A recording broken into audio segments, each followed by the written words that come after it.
एक गांव था, नाम था ढोलकपुर। बड़ा ही शांत और सुंदर गांव था। लोग हमेशा खुशी से झूमते थे क्योंकि उस गांव में रहता था महाराज रायस्टार, जो अपने गांव के लिए एक शेर था, जो कभी अपने लोगों के साथ गलत होने नहीं देता था। लेकिन उस गांव में छुपा था एक डरावना राज, एक राज जो सबके दिल में था पर जुबान पे नहीं।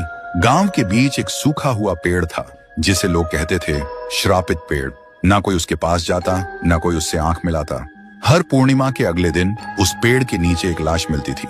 लोग कहते रात में कोई आता है और लाश छोड़ जाता है, लेकिन कभी किसी ने कुछ देखा नहीं, और देखता भी कैसे। जो देखता वो अगले दिन पेड़ के नीचे होता था। एक दिन रायस्टार ने ठान लिया, बस अब और नहीं, इस राज का अंत मैं ही करूंगा, क्योंकि ढोलकपुर का नाम मिट्टी में मिल रहा था।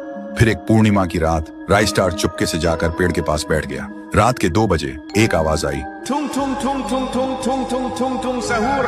और फिर वो पेड़ भूत में बदल गया। वो भूत कुछ अजीब सा था, एक भयानक शैतानी हंसी वाला चेहरा, आंखें बड़ी बड़ी। वो पेड़ चल के एक घर के गेट को जोर जोर से खटखटाने लगता है। तभी एक आदमी डर के मारे आवाज सुन के बाहर निकलता है। वो भूत अपने लकड़ी जैसे हाथ से एक ऐसा थप्पड़ मारता कि उसकी सांस वहीं थम जाती है, और उसी जगह उस लाश को ले जाता है और वापस फिर से पेड़ बन जाता था। देखते ही रायस्टार का दिल कांप जाता है, पर वो कुछ बोलता नहीं।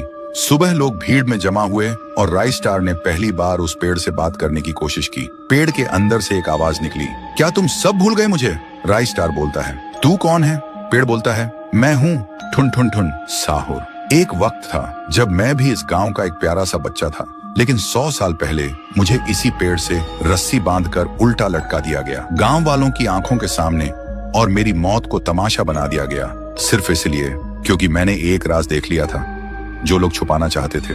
और उसी पल से मेरी रूह इस पेड़ से जुड़ गई। उस दिन से मैं इंसान नहीं, एक सज्जा बन गया, और हर पूर्णिमा में एक राजदार को चुनता हूँ और फिर उसे उसकी खामोशी का हिसाब देता हूँ। रायस्टार बोलता है, लेकिन अब तो वो लोग मर चुके हैं ना, जो तेरा कसूरवार थे। अब तू मासूम लोगों को क्यों मार रहा है? पेड़ कुछ देर चुप रहता है, फिर बोलता है, ठीक है, बस एक बार मुझे याद करो, एक दिया जला दो, फिर मैं कभी किसी को नहीं मारूंगा। फिर रात में सब लोग आते हैं, एक एक दिया जलाते हैं, और तभी पेड़ अपने आप से आग पकड़ लेता है, और आखिर में मुक्ति मिलती ठुन ठुन ठुन साहुर को।